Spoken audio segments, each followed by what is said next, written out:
Hello gays, this is your friend Saiyan Paradox Audio Fanfic and we are back in new fanfic.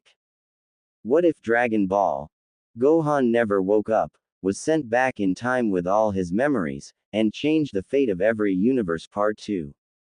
Gohan must have fallen asleep at some point because he wakes up to the dark of an evening sky. There's an ungenerous hole which acts as a pitiful excuse for a window, and so he's only rewarded with a couple of speckles against the blue-black. Even the stars look sad, he thinks as his eyelids pull close once more. The second time he wakes up is when the methodical hum of the hospital machines churn out an undesirable crunching sound. Gohan tries to bury his ears against the pillows but finds it to be futile. Just as he moves to fortress himself under the thin sheet does he hear the machine rip out a thunderous snarl before powering down completely. Irritation only momentarily bubbles until sleep takes him once more. The final time he wakes is when he is lightly shaken by the shoulder. It's the doctor from yesterday, the one who'd eventually given his name as Dr. Jivel. Good morning. It's not quite enough to feed a typical Saiyan, but I've brought you some breakfast, he wryly says as he gestures to a tray of dubious-looking food on Gohan's bedside. You should feel somewhat better today. Last night we pumped enough medicinal fluids into you to make a cerulean burst. Gohan doesn't know what a cerulean is and doesn't have time to ask as Dr. Jivel disappears behind the silvery sheet. Whatever medicine is currently being pumped into his body appears to have worked because Gohan is able to shimmy into an upright position without a wave of nausea battering him. Weak, but not invalid, he gazes towards the food. Dubious is putting it lightly. Apparently being some hotshot god type doesn't mean much if they serve him this kind of slop. You wouldn't have to eat such atrocities if you didn't put yourself in these kind situations. Startled, Gohan turns his attention towards the curtain. The silvery sheet slides cleanly over the shoulder of Gohan's newest guest, a man poised with self-assurance and polished refinement.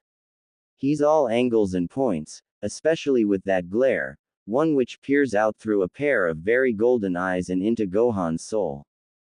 They're the eyes of a god, my lord. He stiffens under the gaze. Unlike Lord Rixus' eyes, these are sharper, tightening under blonde white eyelashes the longer he stares Gohan down. Straight away, Gohan knows that this must be the other brother, the mysterious Lord Quell the doctor mentioned last night. If only for those intense glowing eyes and sheet of blonde hair, Gohan can connect the dots. Lord Rixus and this man are eerily similar. The only main difference is that this guy's hair is long and neat, cascading smoothly down his back and looking like not even the wind could tempt it astray. It adds to his regal nature, opposing Lord Rixus' character in contrast. Whereas Lord Rixus looks like a common shaggy-haired college kid, this guy strikes Gohan exactly of what a lord should be. He's regal, commanding.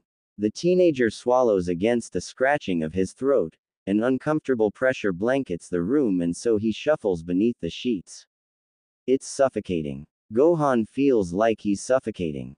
This guy isn't good news at all. He thinks the man, Lord Quell, must be a mind reader because he showcases one the nastiest scowls Gohan's yet seen. Of course you would forget yourself, this lord says as he lowers into the same chair the doctor used last night. You do like to keep it interesting for the rest of us, don't you? Gohan opens his mouth but nothing comes out. They say you think yourself some kind of Saiyan half-breed. He sighs but his eyes remain knife-like sharp. It reminds Gohan of Vegeta many years ago, and briefly of Piccolo when Gohan would do something particularly annoying in those early days. The silence hints to Gohan that this is his turn to talk. A wave of ki then flurries out. It surveys the room, filling every crevice with intense fury. The pressure from this man is unreal. Gohan's honestly never felt anything like it before. Lord Quell frowns as he ghosts his fingertips over the doctor's notes by Gohan's bed. So you forgot Lanet Tongue, and the common speak. Lanet Tongue. I'm sorry. Gohan finally spurts out, I can just feel your aura, it's. The man tilts his head over so slightly, his hair delicately falling sideward. There's nothing else delicate about this man, including the icy smile on show. It's a businessman's smile. It doesn't reach his eyes. I suppose you don't know who I am, do you? Gohan bites his lip. He has an idea, but knows full well that there's no right answer to this question. It's like when his mother used to drill him as a kid, hands on hips, asking him if he'd snuck out to train with Piccolo, knowing very well what the answer is already. The teenager coughs into his hand. You're his brother. Mori's. Right. The cold smile drops immediately and the man's lips press into a thin line. You really are a fool, aren't you, Mori? The man's eyelashes feather against his cheekbones in slow motion. He glares about the room. Look at where you are. Look at what you've done to yourself. Had you cooperated in the first place, then you wouldn't be here. TCH, when Rixus arrived at my chambers last night completely intoxicated, I thought he'd been exaggerating.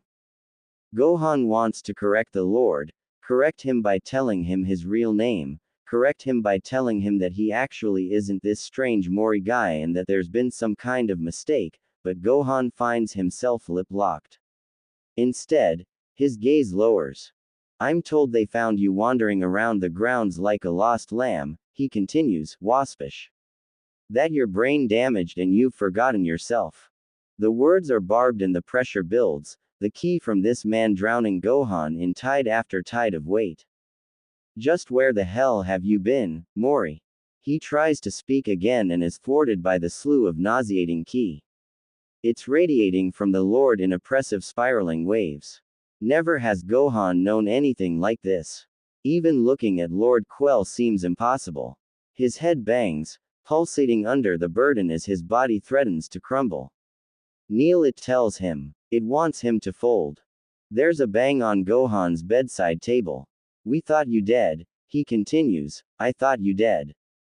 Against his better judgment, Gohan looks up to be rewarded with the wintry glitter of gold. Frostily, Lord Quell considers him as the teenager palms the fabric of his mattress.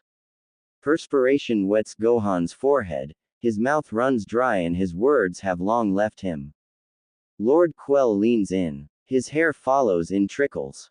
You have rendered yourself powerless, lost, and worst of all, stupid. Gohan's eyes narrow on reaction. He catches the Lord's eyes in a direct blow. One thing he is not is stupid. Before Gohan manages a single word, the man's aura weighs down twice as heavy as before. It's as though someone's just thrown a house at him. Don't you look at me like that, the Lord hisses, body stiff and reminding Gohan of a snake ready to strike. After all this time you've been alive and yet I've known none of it. How dare you, Mori, how dare you do this after what happened to Famus? How dare you disappear from your duty? How dare you return after being dead like this? Just what have you done to yourself? He winces. This is worse than being scolded by mother. Heck, he'd rather have his dad shout at him than this. There's been a mistake, your key, can you just? The man stands with such ferocity that it knocks the wind out of Gohan. Worst of all, Mori, is that you don't have any idea of what I'm talking about, who I am, you are, or what you are. The crime is that you can't fathom what you have done because you have made yourself stupid. With that, Lord Quell leaves without as much as a returning glance. He, at least, takes that daunting key with him and within seconds Gohan can breathe somewhat easier. Laying there for nearly a full minute, Gohan tries to absorb what's just happened. The aura is gone but the memory of it still presses down on him, imprinting. He's worse than the first brother. Gohan steals a glance at the food on the bedside table and feels even more nauseated about eating than before. Dr. Jivel returns a while later, looking disheveled. His little hair fluffs in various directions and his pallor is gray. Are you okay? Gohan asks as the doctor changes one of the many lines leading from a machine and into Gohan's body. Droplets of blue liquid drizzle when Dr. Jivel disconnects one line completely before discarding it. Oh yes, quite. He connects a fresh line and presses something on a clear and buttonless table. Apparently that is because the doctor makes his way towards Gohan's uneaten breakfast and lifts exactly one brow. I'm really not hungry. Another brow rises to join its sister before he takes in a deep breath. I suppose not. I dare say I feel the same, as do the rest of the staff. Gohan looks at Dr. Jivel questioningly. Allow an old doctor to give you some advice, sir. Do not anger Lord Quell. His power is immense, and honestly, he puts the fear of God into me and all of my colleagues. Dr. Jivel collects Gohan's tray and makes his way to the curtain. He is your eldest brother, and clearly very displeased about your condition. If he becomes any more displeased, then he might just bring down the building. He caused a power outage last night and that was bad enough. The doctor leaves Gohan for a long time, long enough for him to become restless. No other doctors or nurses seem to be allowed into his room as he has no other visitors. He tries reading through the doctor's notes but can't understand any of the writing. Strange circles and oddly shaped lines must be how to write in this odd Lanat tongue, the language of this world according to the doctor, not that it means much to Gohan. Diagrams, drawings, and charts also frequently appear in his notes. He wonders if Piccolo would be able to recognize any of this. He tries to nap to pass the time. It's dark by the time he wakes up to food being presented to him. You must be hungry by now, Dr. Jivel comments as he delivers the food to his bedside. And he is actually. This food doesn't look like the slop of this morning. There are vegetables he doesn't recognize, and a pink meat that smells particularly appetizing. Lord Rixus came to visit. You were asleep, so he was only here a short while. Relief sweeps him. He certainly doesn't have it in him to deal with another of Mori's brothers today. Of course he doesn't say this to the doctor and instead tries a mouthful of the spiral vegetable instead. It's very sweet, not bad. The doctor changes another of the lines and presses some buttons on the buttonless table again as he eats. So what is the realm of the Almighty? Gohan asks once he finishes his meal. Strange, he's never feel full after such a small meal back home. The doctor looks at him in a quick motion. The odd buttonless computer seems more interesting than him apparently. Well, that's a loaded question, sir. Gosh, he really hates this, sir. Nonsense. Apparently they think he's some kind of lord like the brothers. Whilst Gohan's always tried to be polite and respectful, he's never liked people to refer to him in any kind of formal way. It's just plain weird. Still, one thing Gohan hates more than this manner of speaking is the way the doctor tries to avoid his questions. I want to see my family, Gohan says, deciding to tackle Jivel's dancing around with bluntness. I want to go home. The doctor looks at him in surprise. Do you not want your memories back? I have my memories. I know who I am. Let's just say, the doctor imposes as he looms over Gohan's bedside, that everything you're saying is true. A hand silences Gohan before he can interrupt, insisting that, yes, it is indeed the truth. Hear me out, sir. Let's say that your life on planet Earth is the true reality and we have made this grandiose mistake and that you're not Lord Mori and we're incorrect. How do you prove that? Take me to Earth. Take me to my dad. He can help. He knows people who can help. Okay. And how can we prove to you that our reality is the truth? Other than holding a mirror to your face. Your eyes are that of a god. There's no mistaking that. You can't. Humor me, Dr. Jivel urges. Gohan tries to stare the doctor out, failing miserably. His mind comes up blank as the doctor goes on longer, waiting for a response. Really, Gohan doesn't have anything to offer up other than how impossible all this really is. When they'd showed him his eyes, he'd tried to jump up and out of bed. They'd been turned into glowing rocks of gold, turned creepy and all-knowing. Gohan hated it, still hates it. There's obviously been some kind of mistake here, yet no one's listening to him. Everyone is insisting otherwise. Both brothers stubbornly won't acknowledge that they've clearly made a mistake. The teenager's fists clench. It's so frustrating. Work with us and not against us, and we'll find the truth together, Dr. Jivel eventually puts out there. If you have no memories of being Lord Mori, then all this will be fruitless, and we can clear this misunderstanding up. Gohan swallows, but his mouth is already so dry that it just makes him feel sick all over again. The silence holds thickly in the air until, I still want to speak to my dad. Dr. Jivel seems to take this as a small victory. In time. You're safe here, so let's focus on being well first. You really did hit your head rather hard, and your energy levels still aren't where I want them to be. Once you're physically healed, I will have to pass you on to Dr. Hesk. She's one of the doctors who observed you yesterday. A bit nervous to take you, I think, but she's an expert in magical damage. She also has a way with magic and the mind, as I'm told, so she'll be the one to help you recount your memories. What will she do?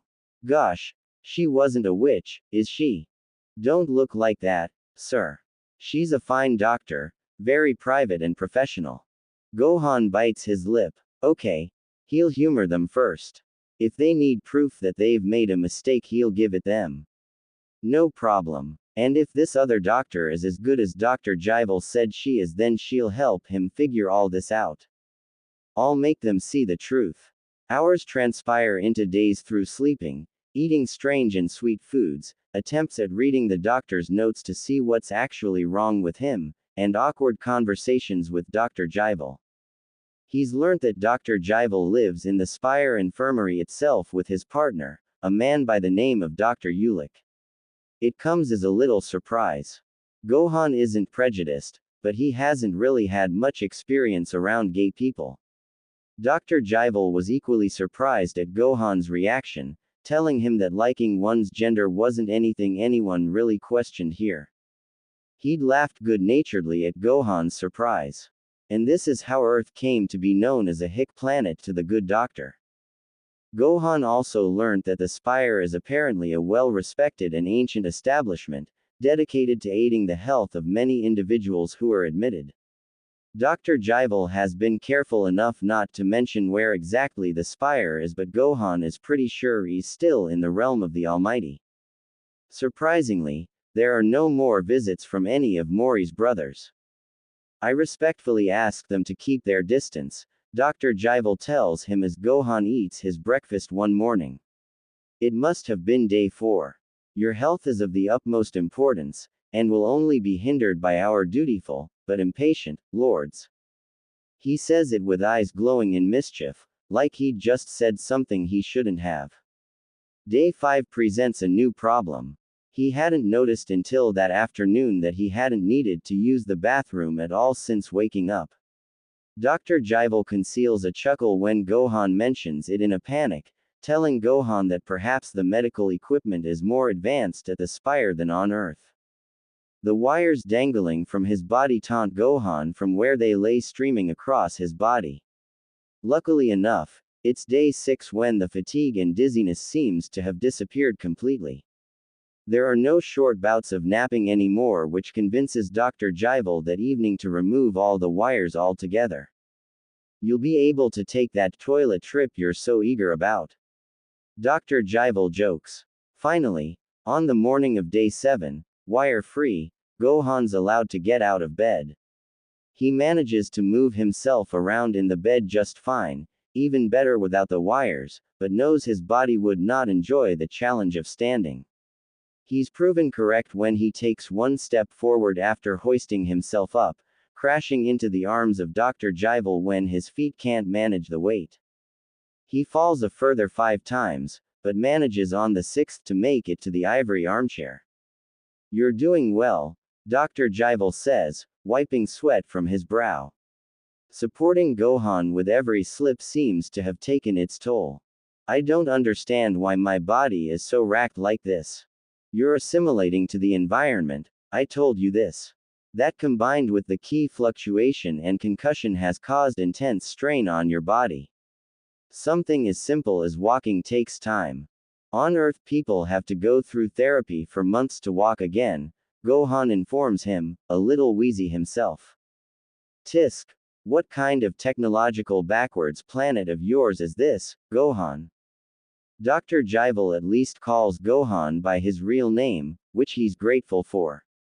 When Gohan first requested Dr. Jivel drop the "Sir," he seemed more amused than aghast, like Gohan thought he might be, by it, and did it with ease.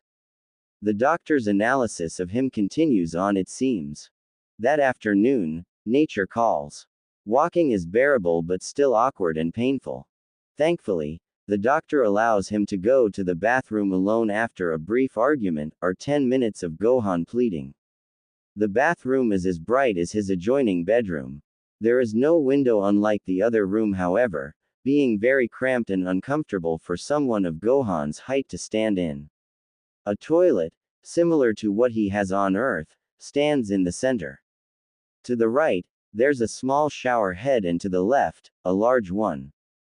A shower. That sounds amazing. He's felt grimy for days, but the doctor has been insisting that he should not move from his bed.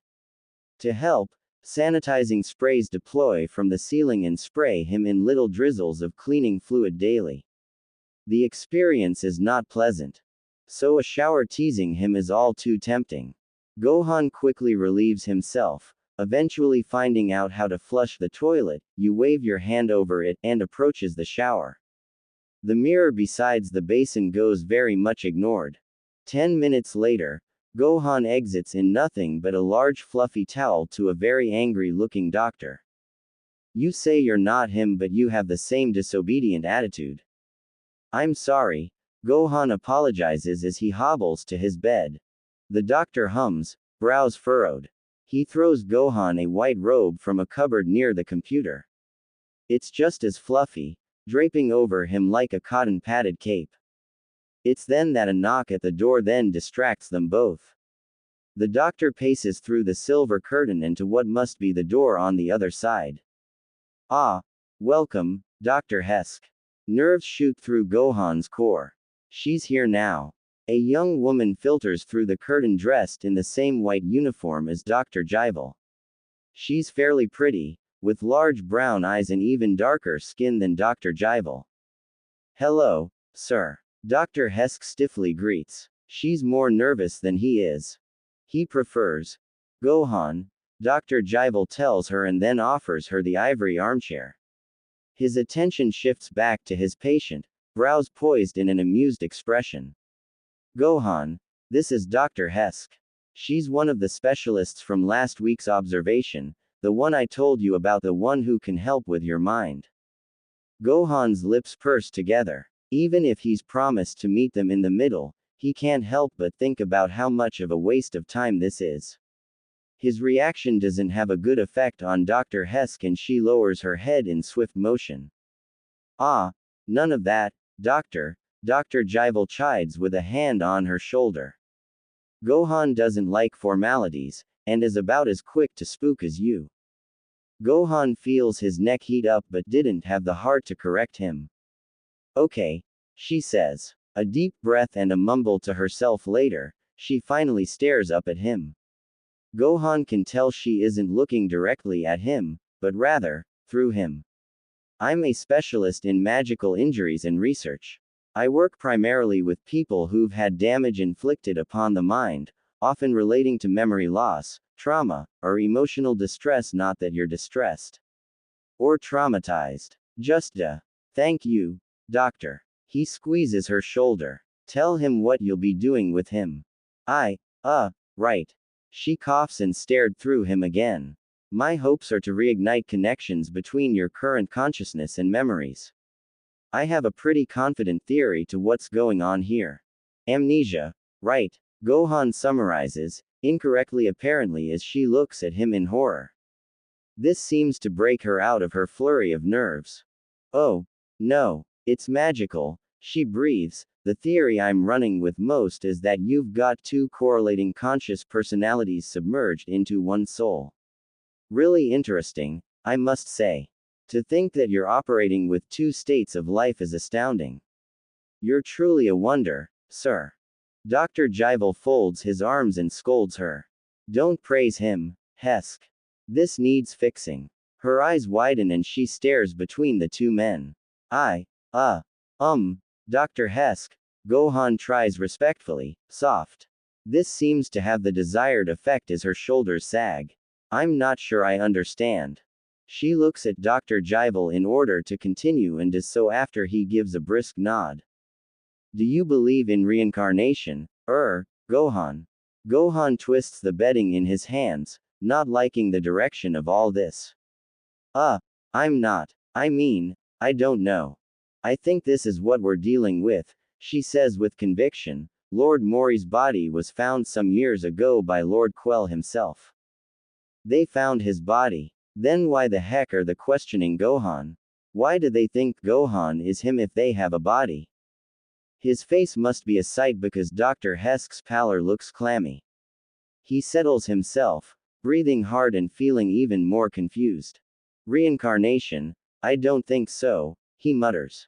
I do, she pushes. Your energy prints read the same. You have an uncanny resemblance. Your eyes. Only one sort of person can have the golden eyes of revelation, sir. My God, Dr. Jivel says on his behalf. Yes. Dr. Hesk nods to the other doctor before turning back to Gohan of who watches on, tense. Gohan, I believe you're the second consciousness, the reincarnation if you will. You've been living a real, true life, one of a Saiyan. But as real as your life is, so was Lord Mori's. Dr. Jivel gestures to the computer with a flick of the wrist. Your brain waves, Gohan. They're the same as Lord Mori's. What? Your conscious entities have come together. The female doctor continues, practically bouncing in excitement. Her hands clap together. Fascinating. Gohan squarks. My what? Your soul is one and the same, divided between two individuals but now one. Amazing, really. All we have to do is establish connections between both Gohan and Lord Mori. And you know how, Hesk. Dr. Jivel seems far too wrapped up in this now too. I have some ideas. Impossible, a mistake. Gohan can't believe this. It's impossible. This Mori. He isn't him. He'd know, surely. I feel sick. The two doctors converse animatedly. The language changes between the strange Lanat tongue and what Gohan has come to know as universal speak. He catches the odd word but feels his hearing phase in and out. None of this is possible. It's like a long bad dream. Maybe Goten will suddenly come and jump on his head, laughing about breakfast or something him and Trunks have masterminded. He looks down at his hands. These are his hands, right? They look the same. A reincarnation. Gohan, why don't you lie down? You're awfully pale. Dr. Jivel pivots Gohan's legs onto the bed. His legs, still as tall, they're the same, right? Rest your head. Yes, that's it. A mistake. A mirror. Gohan manages. Doctor, please can you? Unsure. Dr. Jivel gingerly passes him the small white one he'd presented Gohan with last week. Right away, Gohan's taken by those eyes. Gold stares back, striking. Beyond that, he looks just like himself, except maybe a bit more tired than usual. And I've always looked like this. The doctor opens and closes his mouth. Well, yes, after childhood. Dr. Hesk leans forward, fear replaced with hungry interest. Why? How did you look before? Gohan looks between the two doctors. Dark eyes. But everything else. Dr. Jivel leans in, enamored too. It's the same, Gohan finishes, thinning his lips. You didn't say this earlier. Dr. Jivel protests. Dr. Hesk breathes, fascinating. Gohan, do you share any resemblances with your parents? Enough of this, Dr. Jivel snaps, completely devoid of patience. It seems Gohan's latest revelation is a step too far. Thank you, Dr. Hesk. I believe it's time for you to go now. Yes, up you get. Excellent. Those brown eyes lose all their innocence as Dr. Hesk lets her gaze linger over Gohan, of whom feels like she's ready to cut him open in a laboratory. Scary. You'll have all the time in the world with him from tomorrow, but for now he's still my patient and needs to rest after this ordeal. Dr. Jivel ushers her out through the curtain and through the door. Gohan hears the lock click for good measure. Wait, I'm moving rooms then. Dr. Jivel sets a steely gaze upon him, still sore from Gohan's earlier admittance of withheld information. He sighs. No, Gohan, you're leaving the spire. You're going home to the estate. The next day, Dr. Jivel offers to wheel Gohan out of the spire on something akin to a wheelchair, but Gohan feels like he's got walking down now. Sure, it tires the heck out of him, but he's just happy to be able to stretch his legs. He's less happy about where he's being led, however. Leaving his private room in the spire had been both daunting and liberating. The rest of the spire is unsurprisingly as white and sterile as his room had been. There are less patients and staff wandering about than Gohan had expected, but it really does have the general feeling of any typical hospital. That lack of beeping from his machines unnerves him at first, and languages he doesn't know are being spoken in a variety of tones and volumes around him by a mixture of characters. Gohan had definitely been right from the get-go. This is no Earth. Aliens in many shapes and colors appear and disappear through doorways, some wearing the same doctor's robes as Dr. Jivel. Earth is a closed planet, isn't it? Dr. Jivel asks in light conversation, already knowing the answer. You don't really get many different races there, I'd imagine. Have you seen many aliens? You recognized the Namekian last week. My friend is a Namekian, Gohan tells him as they enter a lift. Dr. Jivel presses something on the screen and Gohan feels them descend. So is our planet's guardian, another friend. But I think that's it. Oh, I guess there's my dad and Vegeta, what with them being Saiyans and all. Gohan has told Dr. Jivel about his life back home, seeing little reason not to trust a man who'd returned him back to health. The doctor seems like a good man, patient too. You'll see a few more, no doubt. Dr. Jivel leads them out of the lift once they stop, leading them out through a grand, pristine archway that Gohan supposes to be both the entrance and exit. An alien with orange skin, a single horn on the forehead, and wearing all white bowed to them as they leave. This place feels kind of fancy, Gohan says, staring at the orange alien bowing to another patient leaving the building. Yet they still can't offer a decent cup of coffee in the canteen.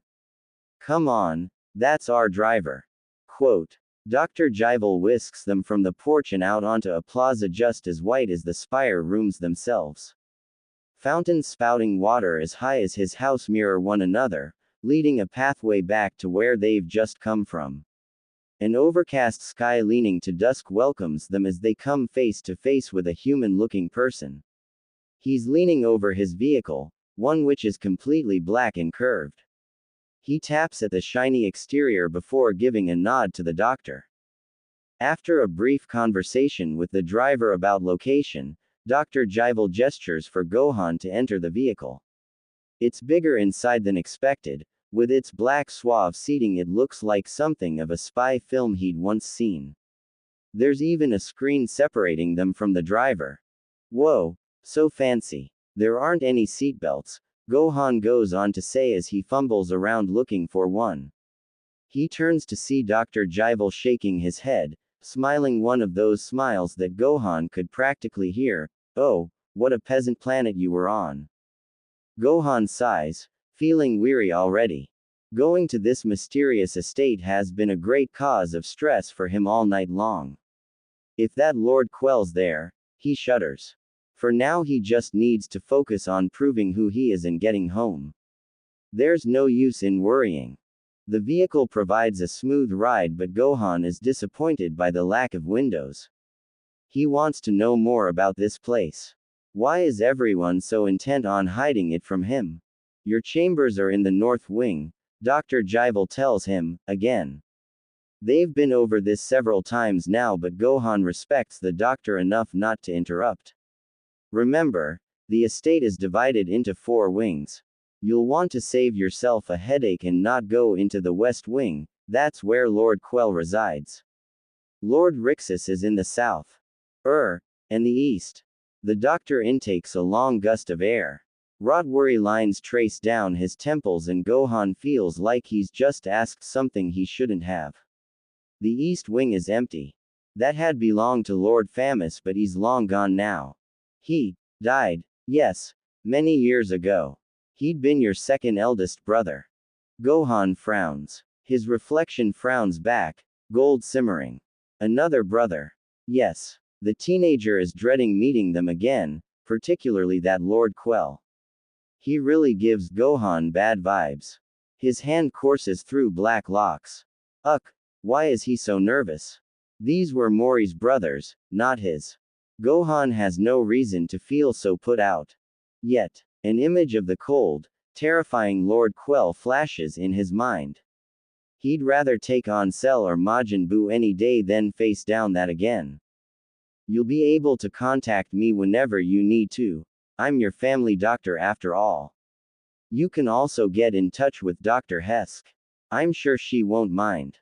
Of course she won't. She wants to carve him up and put him in a beaker. Gohan hears the doctor chuckle as the man helps himself to a glass of water. Yes, she's quite invested in her work. A glass is offered to Gohan, who makes sure not to spill a drip onto his new robes. The doctor had delivered them to his room in the spire this morning and showed Gohan how to fasten the garments properly. His apparel now consists of a pair of stiff, form-fitting trousers and an equally stiff robe shirt, all gray. He's also draped in a long flowing cape which clips at the front. The cape feels particularly expensive in its heavy black material. Gohan remembers the cape he wore at the Cell Games not being constricting at all. Sure, it had been weighted, but it had also been highly maneuverable compared to what he's wearing now. But really, it had been Piccolo's proud expression that had made it worth wearing. Piccolo. It's only been a week but he misses them, all of them. He's gone weeks without seeing Piccolo before but now it feels different. At this point in time, he could really do with his teacher's guidance. Gohan swallows the thought and watches the bubbles in his water pop as the vehicle cues forwards. We're approaching the estate now. Already. Gosh. He feels sick again. There's been a mistake, Gohan tells the doctor quickly, who proceeds to ignore him and down the rest of his water. Gohan still remains untouched. We can go back to the hospital spire, whatever. We can go back there and figure it out. Hey now, don't be like that. Just stick to your wing and you'll be fine. The door opens by itself in one smooth motion, revealing that it's now in fact nighttime. Glows from warm yellow lamps illuminate the shrubbery and green surrounding a dirt path. The occasional chirp from a nearby bird can be heard. It seems they've dropped us off at the rear gate, comments Dr. Jivel, gravel crunching beneath his feet from the other side of the vehicle. No matter. It'll probably be easier this way anyway. Come on, Gohan, this way now. Gohan eyes the doctor, who's now bathed in the soft yellow tones of the outside lamps. Right. The gravel crunches under his boots too. Even in the dim light, Gohan can see the shiny glares of light shimmering from them. Whoever this Mori guy was, he apparently had expensive tastes. Well, of course, he's a lord. But of what? That part has always been absent in the conversations he and Dr. Jivel shared on the topic. Apparently Gohan's the god of mysteries because no one's telling him squat. The dirt path ends after they emerge through a huddle of tall looming trees. They're met with a stony path and a sinister-looking gate. It's so tall that Gohan can't see over the top. You'd think they'd open it for us, EY. Dr. Jivel says with uncharacteristic ease. His attempt at trying to lighten the mood is appreciated but not at all successful. Gohan hums in response, chest heavy. Hey, hey, hey. Through the glare of the lights adjoining the gate, two dangling boots can just about be seen swinging atop the wall. The boots slip down, the light running over the in sleek gloss in rapid movement. The person lands with a hearty thud and barrages forward. Gohan recoils in reaction. Lord Rixus, I've been waiting ages. What took you so long? He asks as he takes Gohan by the shoulders. Wow, there's absolutely zero restraint from the guy. His white blonde hair bounces as he positively vibrates in the teenager's presence. My lord, Dr. Jival greets, using the formal voice Gohan first heard from the doctor last week. It sounds foreign on him now. However, there's also the tone of warning Gohan has now since become accustomed to. Please remember what we spoke about last night. The hands on Gohan's shoulders tighten. He's my brother, doctor. I'll look after him even if he's brain damaged. Hell, I'd look after him if he was a potato. If you say so, sir, he sighs, already looking winded from Lord Rixus' chaotic energy. Dr. Hesk will be by in the morning to do some mental exercises with Lord Mori. What happened to Gohan? The teenager frowns. He has a feeling that no one would use his chosen, real, name here. The hands from Gohan's shoulders drop as Lord Rixus faces the doctor. Anything else? Please be patient with him, Dr. Jival insists. Perhaps give him some space. Lord Rixus' lips quirk, eyes smiling before his mouth even twitches. Two hands then sandwich Gohan's cheeks in a tight slap. Space. You're not a dog, are you?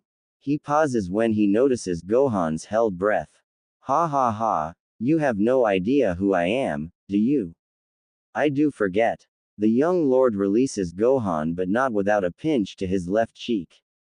He's fiend. Lord Rixus tells Dr. Jival intense expression, look at him. Epitome of health. Dr. Jival ignores him and turns to Gohan.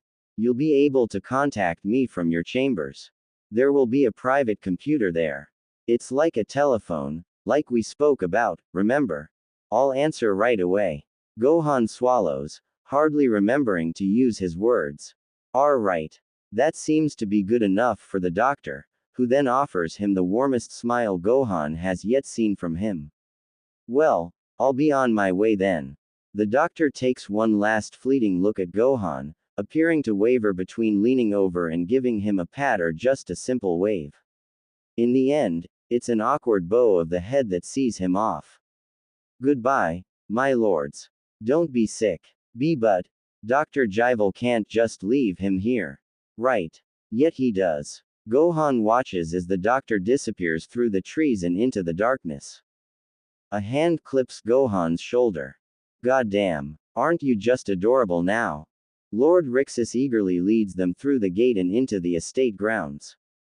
The darkness of night hides most of its features, but Gohan knows fancy when he sees it. He's been to Vital's mansion a handful of times.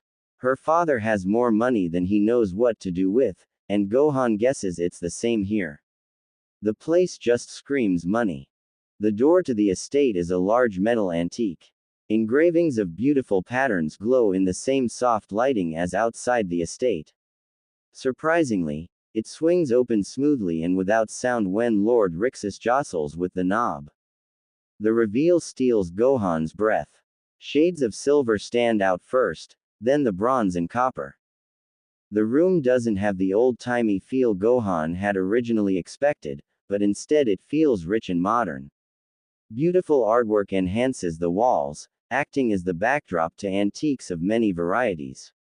Nearby is a shining, golden fireplace not currently lit, and a little beyond that, plump, silver armchairs sit before a grand staircase. The staircase swirls through an open ceiling and onto many eternally expanding floors. Weird. Gohan hears Lord Rixus breathlessly laugh. I guess it's like your first time seeing this. It's nothing like my home on Earth. Lord Rixus stares briefly before offering Gohan his finest pearly white grin. If you're impressed by some moldy old stairs, I can't wait to show you to your wing. Gohan allows himself to be pulled along, assuming Lord Rixus to be the touchy type. For the first time, he actually feels bad about not being this guy's brother. The positivity radiating from him is contagious, and it reminds Gohan very much of his dad. When he finds out the truth, that I'm not his brother. He thinks of Goten, however, now brotherless. Ever since Goten had been a baby, Gohan's always been there. The amount of nappies Gohan's changed is more than any brother should have to deal with in one lifetime. Gosh, just how is Goten coping? Worse yet, how is his mother coping? They have to be alright, his dad is with them. Surely he'll be able to do what Gohan can't right now. He'll get back to them for sure. Lord Rixus takes Gohan on a further journey down long winding corridors. The stonework is older now, and the lights are becoming dimmer. The gold and silver of the lobby subtly transitions into dusty blues. This is from the wall hangings to the occasional armchair. They all look terribly expensive. Finally, they reach what Gohan assumes to be, destination. At the end of the corridor is another fine door, embellished and shiny. The engravings are similar to the ones on the front door. Patterns of lines and circles swirl around one another in a symmetric dance. It feels kinda weird going in first, Lord Rixus says with humor. He gives Gohan a shove towards the door. Go on. Gohan offers a look of mild horror, but is pushed again before he can argue. Just do it. He swallows and graces his fingers over the metal of the door. The handle is pretty stiff, but the door does eventually creak open, if a little eerily. The room is pitch black, running deep. Ha ha, you've come back as a right wuss, little brother. Lord Rixus laughs. Go on. Lord Rixus gives him a final push. Stumbling into the darkness, Gohan flinches as sudden buzzing sounds around him. It's comparable to a small group of cicadas humming in commendable unison. A click follows and then a dozen lights flicker on one after another. It isn't like the soft warm lighting of downstairs. It reminds Gohan of being in a shop, the kind of light that gives you a headache after a couple of hours being stuck in it. After the lights, the first thing Gohan notices is the rows of bookcases. Books are scattered along the bases of the shelves, fat ones, thin ones, some large, and others smaller than his palm. There are so many books that Gohan wouldn't even know where to start. I guess you like to read, huh, Mori? Beyond the small sea of books sits a dark wooden desk. On it, there is a reading lamp leaning over a stack of yellowed parchment.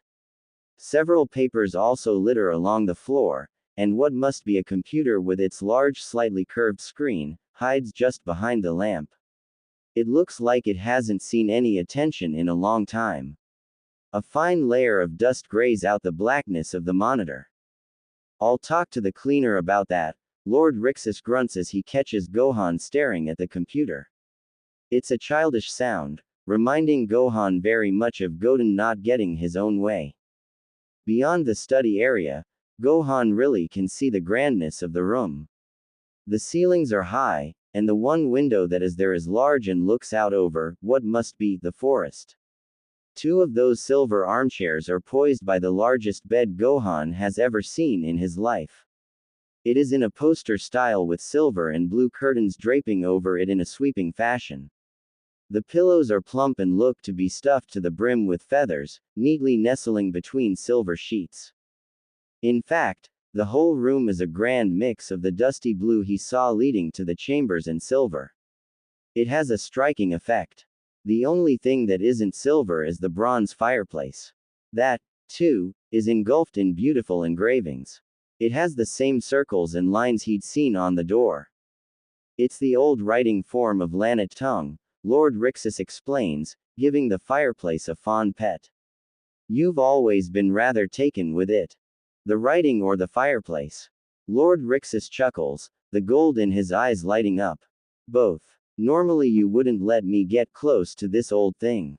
You always like to remind me that it's some rare antique. Gohan stares at it but can't find anything special other than its looks. I guess it's kinda pretty. The other man guffaws in response. Oh man, there was a time I would have paid to hear you say that. Gohan awkwardly shuffles as Lord Rixus continues laughing to himself. Laughing seems to be the man's default setting. He's so totally unlike Lord Quell. Are they actually even brothers? Lord Rixus, I was J. Whoa, no. Lord Rixus drops the chuckling, but keeps that wide smile he seems to enjoy wearing. His blonde white hair wobbles when he shakes his head. No, none of that. You're my brother, Mori. We don't say, Lord, our names will do quite nicely, okay. Gohan wants to tell Lord Rixus how mistaken the poor guy is, and that he's not Lord Rixus' brother, that this room is definitely not his, and that the mountain of books over there is clearly beyond him. Yet, Lord Rixus seems to read all that from his mind by just staring at Gohan's face. The doc said you're gonna work with us, Lord Rixus says, his tone not as light. There's an element reminiscent of chiding a child. So, call me Rixus. A frown settles over Gohan's face, one which Lord Rixus notices in an instant. He flicks Gohan in the forehead. You can call me Big Brother, if you want. Gohan's hand is quick to shield his forehead. That hurt. I have a feeling I would never have called you that. The grin returns. Then call me Rixus. Rixus it is. At least Dr. Jivel had given him some time to sort things through his head. Lord Rixus expects him to just get on with it as though one just wakes up with a different life every day. Rixus' eyes grow. Oh, don't go calling Quell, Lord, either. I know he'd hate that. It's just kinda weird between us, you know. Not protocol. Right. That makes sense. He'd been pretty angry with me back at the Spire. Rixus quirks his head. Oh yeah, don't take it to heart. He's just like that, Yano. No, doesn't, it's frustrating. Here's one brother who seems to be so relaxed about the situation that he may as well be horizontal, and then there's Quell, the one who only seemed to visit him to insult and berate him. Gohan can't decide which he prefers. Talk about picking your poison. A thought hits him. Rixus. Mori. Not his name, but he's sure he'll have to get used to it. Our parents, will I meet them? Rixus' brows shoot up, the smile gone, but he still looks highly amused. He's silent for a while, and when Gohan goes to speak again, he's interrupted. We don't have parents. Oh, I'm sorry, I didn't mean to. No, I mean, well, it's complicated. He sizes Gohan up before shaking his head and sighing. No, that doctor said to wait. We'll talk about that bit in the future, K. For now, know that you have two big bros who'll take care of ya. Rixus offers a cheeky wink. So, Mori didn't have parents. Or if he did, they were dead. Maybe. Who knew? Wait, I'm the youngest. Mori's the youngest, he corrects. Does that bother you? No, maybe, kind of. Well, it explains Rixus' constant hands-on approach. Gohan has to admit that he's pretty physically affectionate with Goten. A head pat here, a hug there. It's weird. I have a brother back home.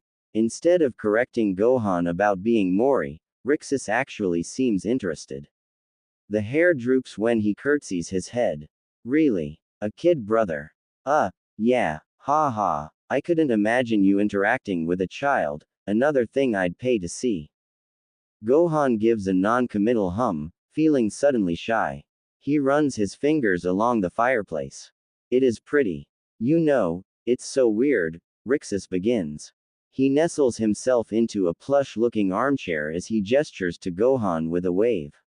You look the same except for the hair, a bit skinny I guess, but otherwise you don't look any different really on the outside. But your personality is totally different. It's blowing my mind. Gohan drops his gaze. What the heck can he say to that? Rixus kicks the neighboring armchair as a sign for Gohan to sit down. He does sit, and the plushness of the chair pillows him in place. Gohan jumps when Rixax claps his hands together. So you had a brother? Have. Rixus snorts. Okay. You have a brother. What else? The doc said you had this whole other life on some nowhere planet. Earth. Right. How old are you? Have you got a family? Girlfriend? Gohan doesn't know what to answer first. It turns out that he doesn't need to because at that moment there's a knock at the door. Go away. Rixus calls out quickly. It's followed by another knock. They share a pause of silence, and Gohan briefly wonders if Rixus expects him to answer. It is his room. The third knock, now sounding impatient and louder in contrast, persuades Rixus to finally move. Fine, he grunts, springing up like a cat. Rixus touches Gohan on the shoulder as he passes. The simple sign of affection makes Gohan feel remarkably uncomfortable and a little guilty. Rixus seems so nice, if just a little too intense. He doesn't appear nice to whoever is at the door, however. It opens with an ungraceful swing, Rixus making sure to block Gohan from seeing this mystery guest. What? Rixus snaps, leaning against the doorframe. Gohan can't hear the other person or Rixus as they share what seems to be a heated but very quiet conversation. He cranes his neck to get a better look but is rewarded with very little. Gohan doubts it's the scary brother from the other day, Quell. Quell doesn't seem to be a person you would reject at your door. The person must have left because Rixus shuts the door. Gohan returns back into the embrace of the armchair and stares up at Rixus expectantly. Salesman, Rixus says with such a straight face that Gohan nearly believes him. He laughs and bats a hand. Nah, it's one of the staff, one of yours. But you'll see later. Baby steps were what the doctor ordered. Gohan doesn't believe that Rixus has ever heeded an order in his life, especially one from poor Dr. Jivel. And another thing. I have staff. She's an assistant, he tells Gohan as he swings his legs over the arm of the armchair. Something about the action annoys Gohan for some reason. I have staff. Ha ha. Of course. I have servants too. You've met my assistant already, Captain Rorg. Who? The woman who delivered you to me. Tall one, built like an ox. Oh, the sensation of a braid slapping him across the face stings in memory. Gohan rubs his cheek on instinct. Yes, I remember her. Captain Rorg. Don't look like that. She's a riot after a drink, though saying that. I don't think you were overly fond of her before becoming a vegetable. Please don't say that. Rixus sniggers, his grin cutting so far up into his cheeks Gohan half expects him to turn into the Cheshire Cat. So touchy. After a beat, Gohan scratches the back of his head. Look, Rixus, I'm kind of tired. Say no more. He pounces up with his usual grin. There's a determined finger pointed right under Gohan's nose. You've gotta get your beauty sleep after all. Doc said you need rest, so that's what you'll get. I'll make sure of it. Alright. Leave it to your big brother, your favorite by the way. I'll be by in the morning, bright and early, so don't worry about a wake-up call. I've actually been looking forward to this all week since I finding out. Gohan doesn't like the sound of that. Finding out what? Rixus' eyes dazzle in their golden glory. Well, that you're saying, of course. His hands slap together. Yes. Tomorrow you can show me all your moves. I want to see everything you can do. Hey, hold up. The doctor sigh. Saiyans love to fight. You must be itching for it after lying cooped up in that bed all week. Don't worry, little brother, I'll help you stretch your legs. Now hang on. Good night. Rixus gives him 2 reassuring thumbs up before plying the door open, slamming it behind him so hard that the room shakes. A pillow falls off the bed. The teenager groans, hands smothering his face. Just what has he gotten himself into? When Gohan had been a kid, he'd been a much heavier sleeper than he is now. Those typical school anxieties of studying for a test, or being late in the mornings, often have him tossing and turning midweek. Even before he'd started school, Gohan's sleeping had grown lighter and lighter. Sometimes he only gets 5 or 6 hours a night, 7 if he's lucky, which only begs the question, why the heck did Gohan just manage to sleep like a rock all the night through? Sure, he contemplates as he stares past the curtain's crack of light, This bed is like sleeping on a cloud consisting entirely of feathers, but he's still in a new place and Gohan should really be more cautious than this. The bed then draws him in deeper, blues and silvers nestling softly against his skin with its padded luxury as if to persuade him otherwise. Gohan groans, flagging into its silky embrace. Gosh, it's so good. He's only ever seen something like this in movies, beds so huge and spreading so wide that Gohan could roll over thrice and still not fall off. Being treated to its cushy glory makes him believe that those movies have never done it justice. Then it's all ruined with a knock at the door. Gohan stiffens, unsure what to do. He's only in his underwear after not being able to find where Mori keeps his night clothes last night, and considering how long it took him to learn how to fasten his robes yesterday, he may as well not bother answering the door for another hour. When the knock comes again, the teenager wilts even more into his bedding. There's only one more knock, one which yet again goes ignored, making Gohan feel guilty as a following silence lingers on afterwards. Whoever it was must have gone now because the teenager can't hear or sense anyone beyond the walls. Actually, Gohan can't sense anyone, period. There's an uncomfortable flatness of ki around him, making him wonder if the realm of the Almighty holds a special ability that conceals people's energy readings. After being able to feel the intricacies of individuality in people's ki for so long, it feels kind of weird not being able to do so now, maybe a bit lonely if he's honest. Now feeling it's safe to do so, Gohan slips out from his nest of covers. His toes tap against the cool of wood and he admires his surroundings. There'd been little chance to last night, what with Rixus hovering around. After he'd left, Gohan had crashed immediately, soaking into the bed and floating through the night in comfortable bliss. Now that he's looking around the room, he can see how truly big it is. The sea of bookshelves, the cool blues and silvers of the fabrics complementing the forever sprawling walls, really, it's something to look at, especially with all the different alcoves leading who knows where. There's a nook hidden behind the fireplace, one Gohan hadn't noticed last night, and home to a stash of papers and instruments the teenager can't recognize with their strange shapes and colorful designs. Beyond them, scattered pens and books lay askew on the floor. The urge to pick them up and clean overcomes him, and he spends the first 10 minutes of his morning clearing up Mori's clutter. What a messy guy, Gohan comments as he fishes a dust-clad book from under a desk. He picks up several, but this one really stands out to him. Even under the layers of gray, Gohan can see the shiny gloss of letters wink back him. They protrude from the cover, feeling bumpy to the touch, and when he opens it, dust takes to the sky in a sheeted cloud, causing Gohan to splutter and cough into the crook of his elbow. When the smog clears, he flicks through the fragile pages. The content is dense with minuscule scrawl he wouldn't be able to decipher even if he was able to write in Lanat tongue. Words curve in around diagrams and complicated drawings, some of which have been labeled in even smaller, messier writing.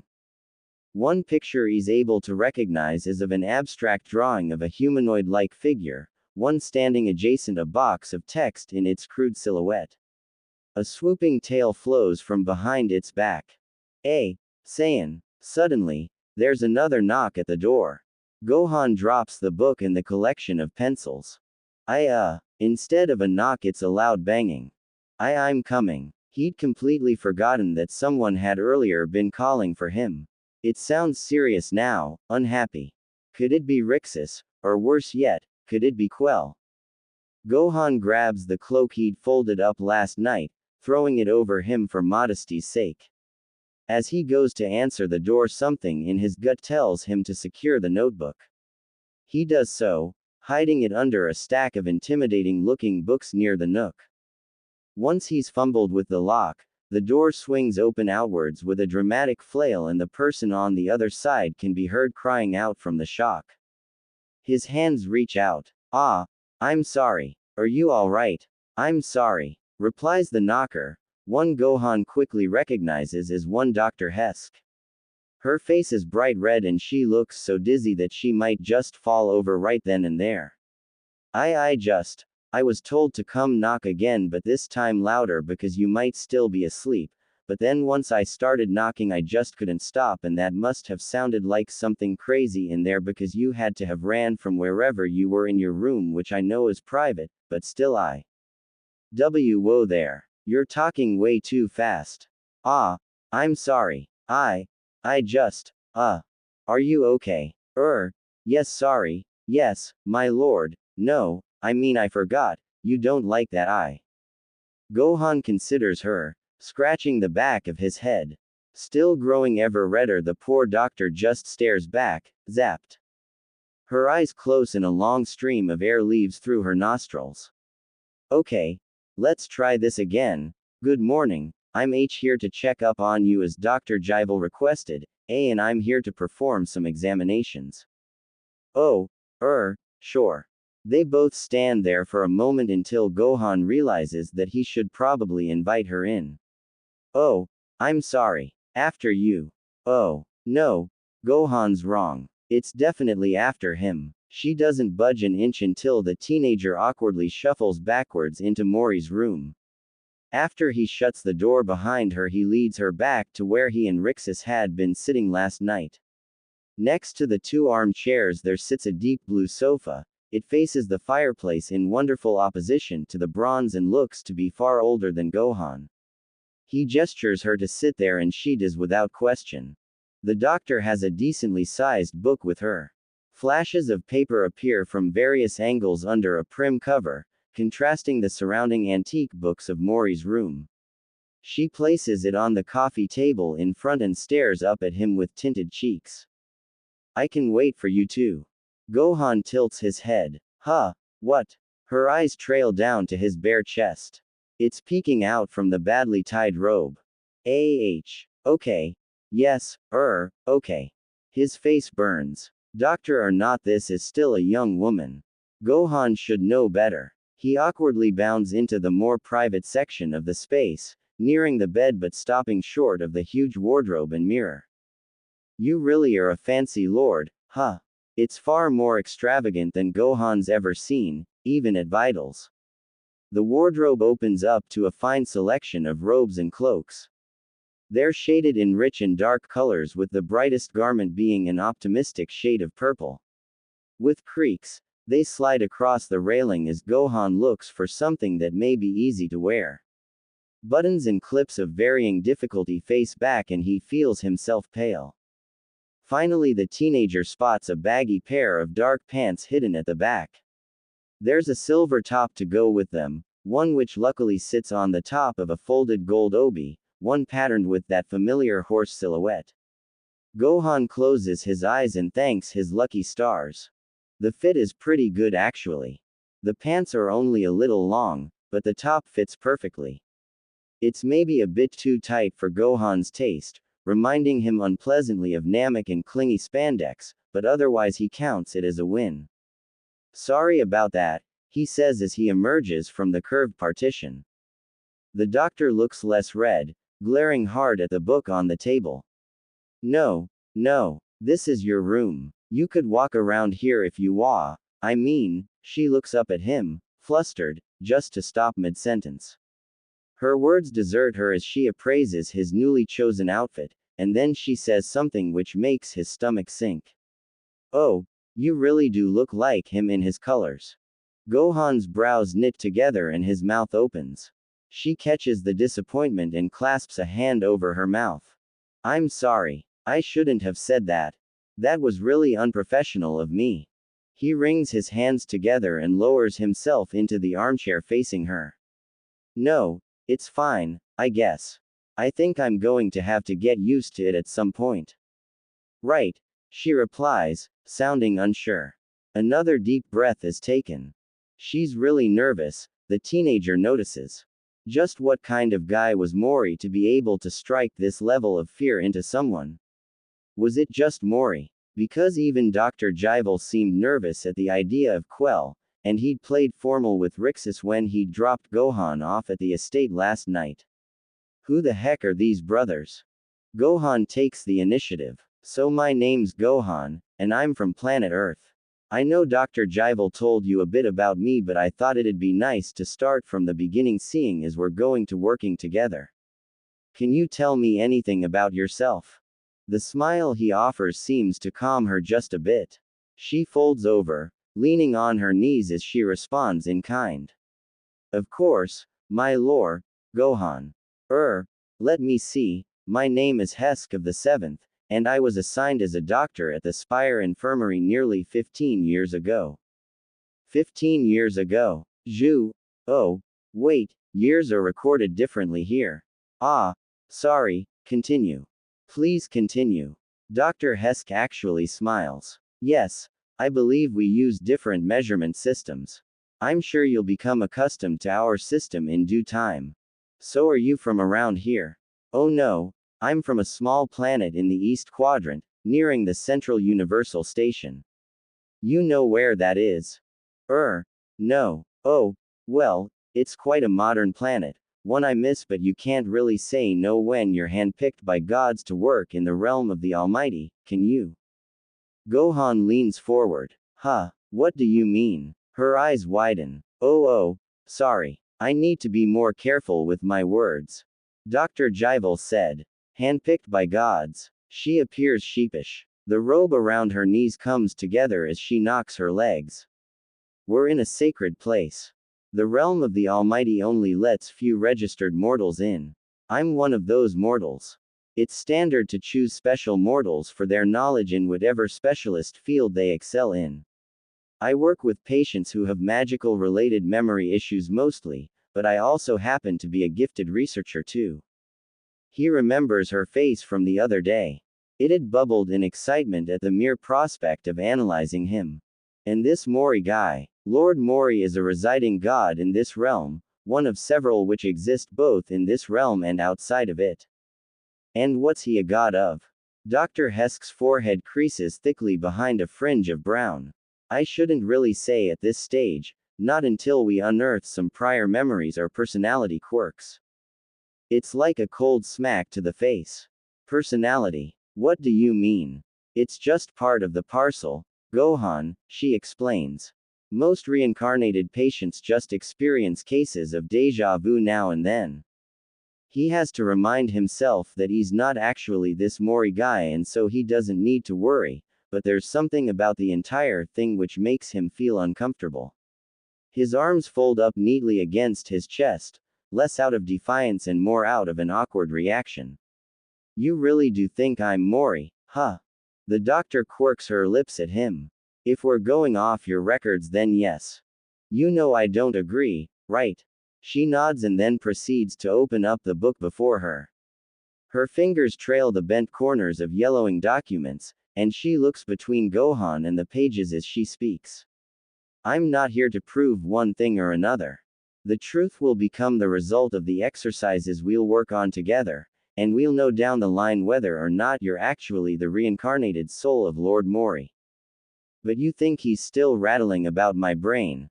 There's a plucking of paper from the book and she turns, looking up with an anxious smile, one which hides the fire of burning scientific curiosity. I sure hope so. So the activities start off small and non-threatening. Gohan is tasked with recounting small details about his life, the minuscule day-to-day moments which make up his fairly mundane routine. He can't help but excitedly tell her the stories of the great Saiyaman when that comes up, but her reaction is hardly worth his built-up dramatics. You don't think it's cool? She doesn't say anything and just scribbles something down in her notebook, smiling blandly. With much ado, next he talks about his history with martial arts, ki and just general experiences with the wickedly strong. You went up against Frieza. She says, pen flattening against the page. Yeah, I was young, so some of it is a bit blurry these days. That's impressive for a mortal. Gohan's brows drop. She's said that numerous times now, as though mortals aren't anything worth writing home about, like the only people deserving of strength are the gods themselves. He doesn't say anything because it's not really his place. Once this is all straightened out, then he can go home and get on with his wonderfully mortal life. Okay.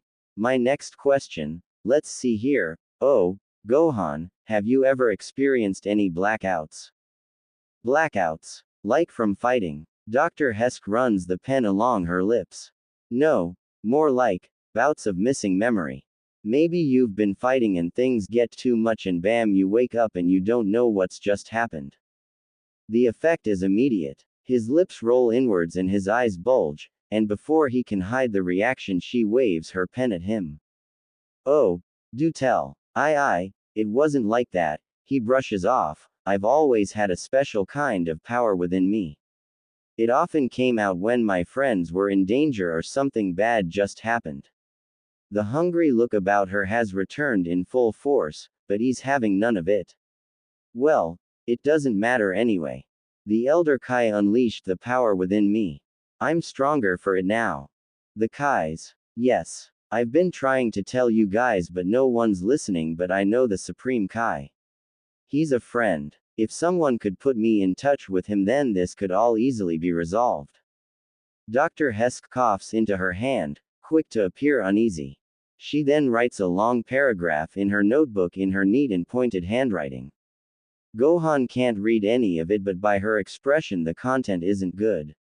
In fact, there's a confliction about how she progresses her next paragraph, practically killing the teenager as he waits in apprehension. What? He asks when he can't take it anymore. Just what is it? What's wrong about knowing the Kais? Nothing. She slams the book shut. Pa, like he can read it anyway, don't worry about it. It's just worth noting that you've had experience with Kai magic. Okay, let's leave that there. Tell me about these blackouts. When was the last time you had one? Most people generally stop around childhood. Gohan's lips pull tight. Yeah, probably around about 9 or 10, I'd say. Childhood. And you remember nothing at all from these events? I'm told about what happened after, but nothing. No. Dr. Hesk aims the pen back in his direction. Did anyone note any personality changes in you during these times? It's like she's asking all the right questions to trip him up. He sighs raggedly as he scratches the back of his head. It's all getting a bit annoying now. Is this really necessary, Doctor? With all due respect, I long ago dealt with this side of myself. My dad and Piccolo really helped me learn how to overcome these hurdles, and with the help of the Elder Kai I finally managed to unlock this hidden power. She hums non-committedly. Okay then, well, let's leave this here today, Gohan. He blanches. Huh, what? Already? We've spoken a lot about your past today and I want you to consider what we've just spoken about.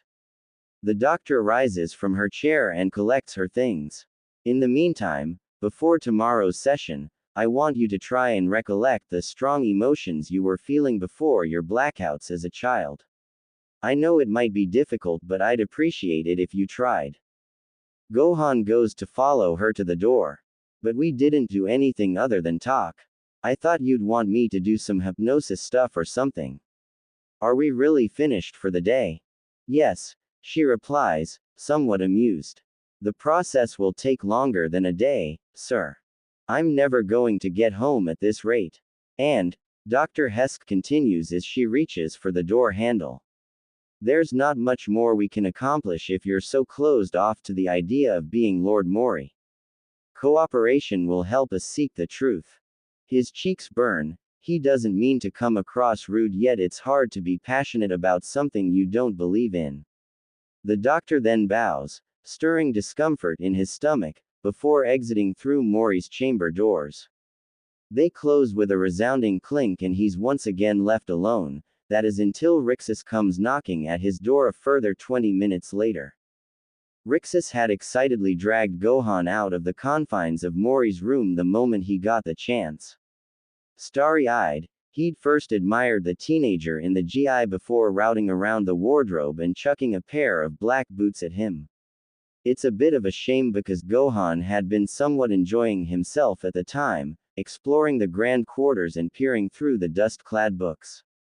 Now that's a sight I'm used to, Rixus had said upon spotting Gohan perusing a brick-like book.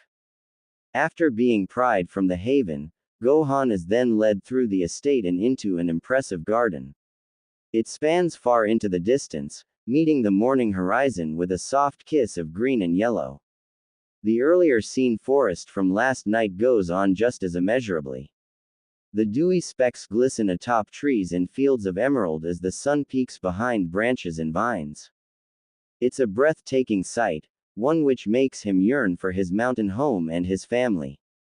Passing through a thick of trees and vast collection of flowers, Gohan's next led to where he can just about make out the flow of a river. He soon hears the hush of water as they approach. "I've barely slept," Rixus says as he stops near the bank. He'd been carrying a bag with him filled with water and what Gohan recognizes as nutrition bars. They come in a vast amount at the spire. One of these bars is thrown to Gohan before the man helps himself to one. "I've been super excited to see what you can do. I'm not sure if this is a good idea." Rixus appears affronted. "And why not?" A finger jabs into Gohan's chest and he grins. "I refuse to let you take this from me." The teenager's brows knit together. "Let's warm up," Rixus says after a bout of stretches. "I wanna see your hand-to-hand stuff first." For some reason the teenager's got a bad feeling about this. That feeling is justified when Gohan kisses the dirt for the third time in a row. The warm-up is hardly such a thing, what with Rixus wasting zero time in pummeling Gohan at every given opportunity. Gohan's never seen anything like this. Sure, he's never prided himself on being the strongest warrior out there, but Gohan knows that he's no pushover. The fight with Boo, despite losing, proved that even his dad doesn't hold back. But now, streams of red pulse out from Gohan's deeply inflicted cuts across the bridge of his nose. He spits out the phlegmy taste of metal as he gazes up at his opponent. I thought Saiyans were strong," then complains Rixus.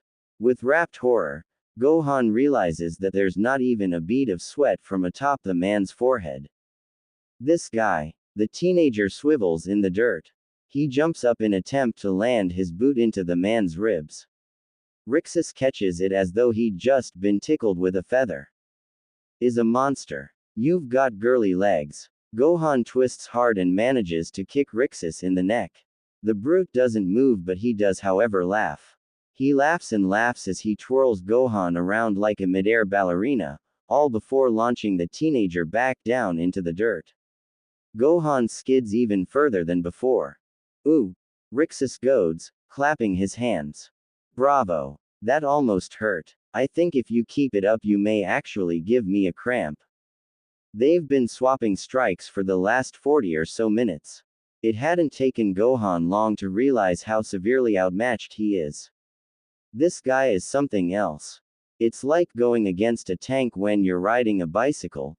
Each punch swung is enough to make the teenager's head explode.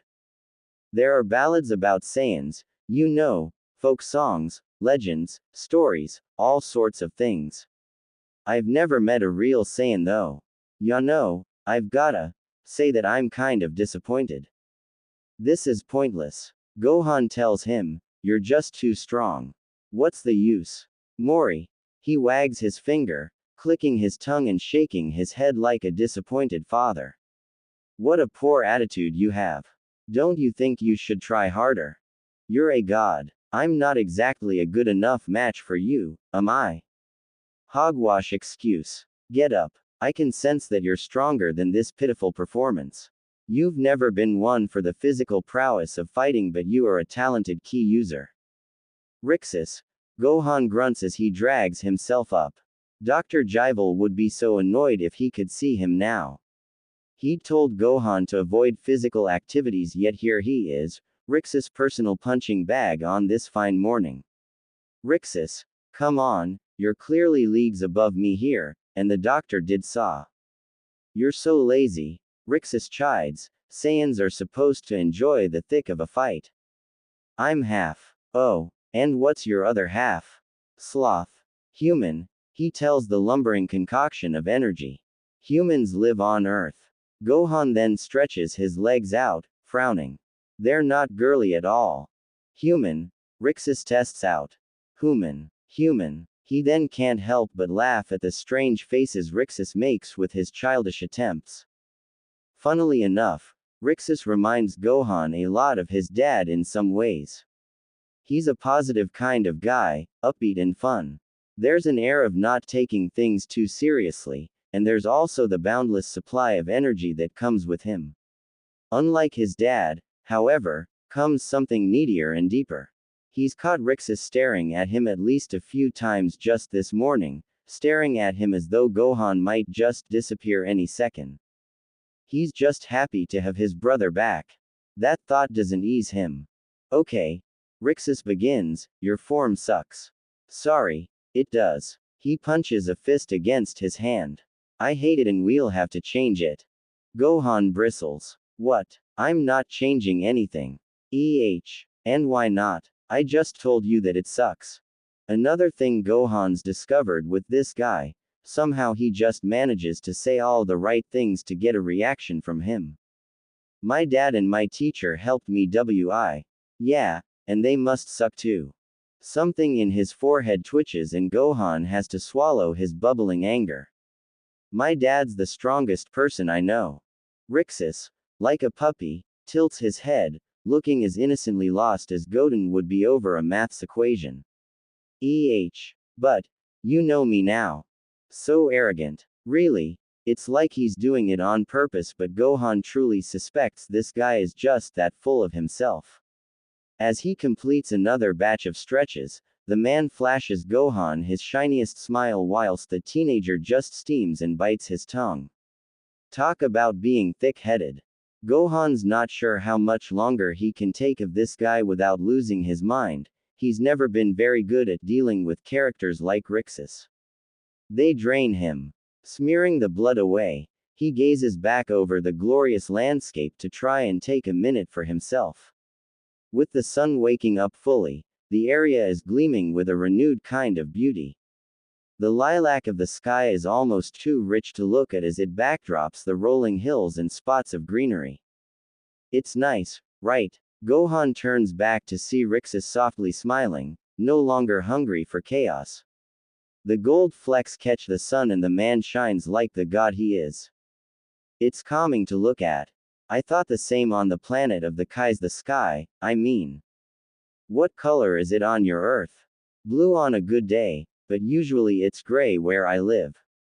Sounds depressing. Gohan sighs, brows pressing low. It's beautiful there. Earth is beautiful. The man gestures upwards to the sky with a nod. And here, how about the realm of the Almighty? The estate? The teenager knows Rixus is looking for a particular answer. There's no use in deceiving the guy. With a titter, he replies, yeah, it's pretty. A pause passes and then Rixus snorts a laugh. His eyes are bright as he mimics Gohan's tone, pretty, huh? With a forming headache, Gohan wants to thump the guy, but is grabbed by the back of the scruff before he can do anything. Okay, princess, let's continue this before you start breaking into song about the birds and the flowers. The teenager feels his head really pound. What a piece of work you are. Age 780. Mount Paozu, Earth. Goten's son doesn't like many a thing. He doesn't like English class, he doesn't like leaks, and he certainly doesn't like homework. But there are really only a few things which he hates. Training is one of those things. Call him lazy, call him whatever, Goten didn't ask to be born a half Saiyan. The fact that he can fly is pretty cool. That comes in use sometimes, and the super strength can be helpful, but really, Goten would trade it all for a normal life any day. If being super powered comes with all the baggage he has to deal with, then no thanks. He slouches against his school bag as he sits atop the plush of a floating yellow cloud.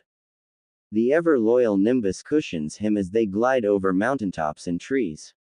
Angrily, the summer heat has discolored some of the trees' upper leaves an unhappy brown, parching them without the usual humidity. Rain is long overdue and Goten half expects there to be a thunderstorm around the corner any day now. He wonders, daring to hope, if the thunderstorm will strike whilst he visits his dad. Any reason to skirt out of training sounds wonderful to him. When the mausoleum appears in its hub of trees and overgrown grass, Nimbus knowingly descends. "Thanks, bud," Gohan says to the little cloud as he jumps off.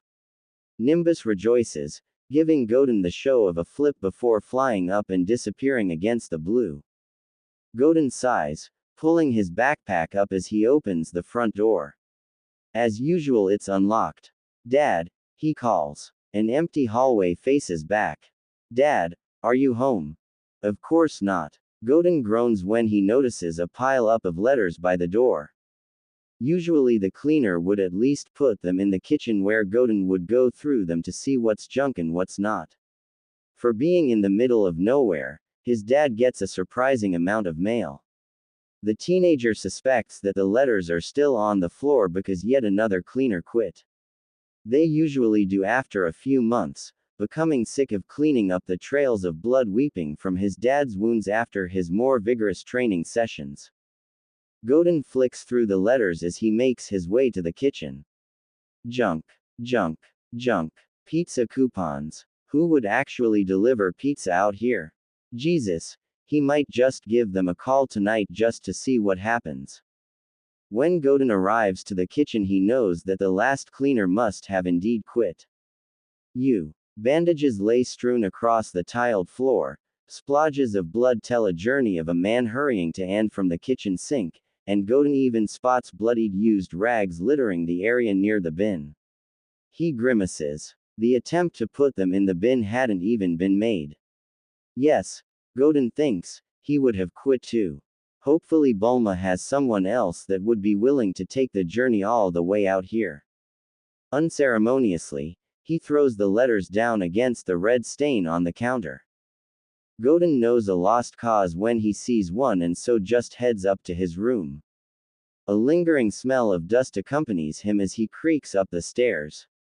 His room, at least, is respectfully clean. It's not tidy, but it's clean. There's a difference. Gohan throws his backpack on his bed and contemplates the sparse belongings about his room. Many of his childhood toys still live here, and there is a collection of books and boxed games he used to enjoy. Yes, apart from a handful of things, there isn't much here to reflect his teenage self. Yet, Gohan doesn't bother bringing any of his stuff from Fire Mountain here, even though it would help with the boredom.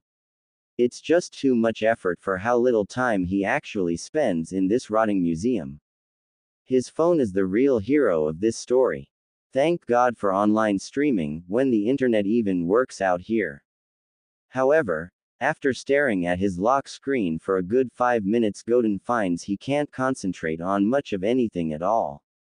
After managing to persuade his mother that he needed the phone for homework purposes, he'd managed to bring it.